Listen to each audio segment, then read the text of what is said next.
Every year, millions upon millions of dollars are dumped into collegiate athletics. Some of the most popular people in the United States play a college sport, yet the only benefits most of them receive is free tuition.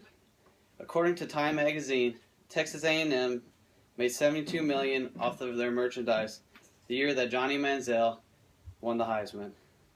That's a 20% increase from the year before. With men's football and basketball making vast amount of money, how do you justify paying the other student athletes the same amount? The football and basketball programs at colleges are no longer a $1 million business. They are worth billions. The television rights for the new playoff football season was bought by ESPN. They spent a crazy $7.3 billion to own the rights for the next 12 years. That's over $500 million a year to own the rights for only 3 games. The big Power 5 conferences have seen an increase in revenue from $28 million to $50 million in the years recently. Also, schools like Nebraska, Colorado, and Texas A&M, to name a few, have left their conferences that they had long ties to go to new conferences where they would receive more money from their basketball and football programs. Also, a lot of your college coaches will be your highest paid public employee in your state.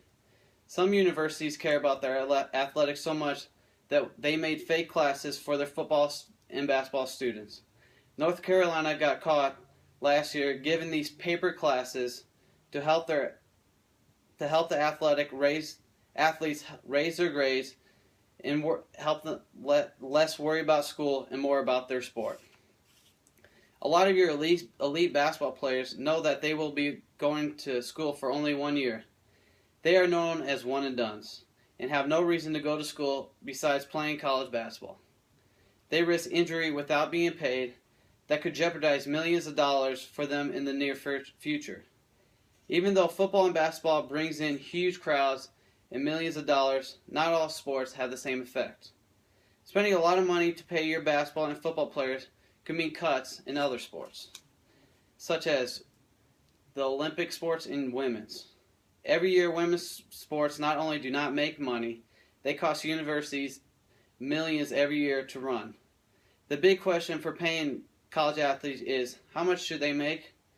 Should it be a free market where there is no limits and you receive as much money as possible or you are worth? Or should every student athlete receive the same amount of compensation? Also, would Title IX protect women's athletes, or could they become obsolete in a free market?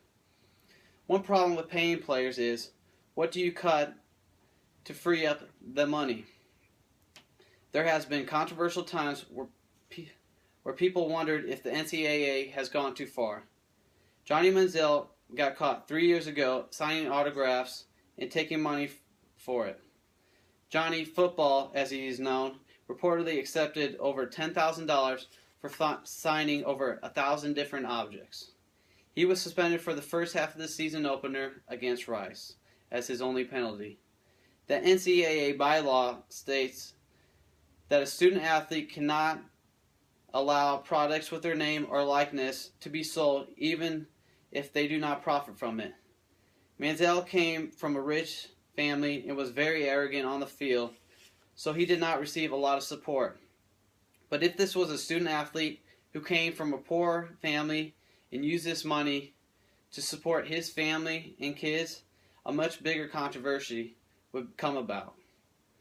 Even though big changes have not been taking place, the athletes will soon start to receive a little bit of money. For the first time this year, the NCAA is allowing student athletes to receive a little cash. The money covers snacks, student fees, laundry, movies, and other expenses. The stipends range from $2,000 to $5,000 a year, and this will cost the schools around $1 million each year. They are mostly going to the athletes of the football and basketball programs.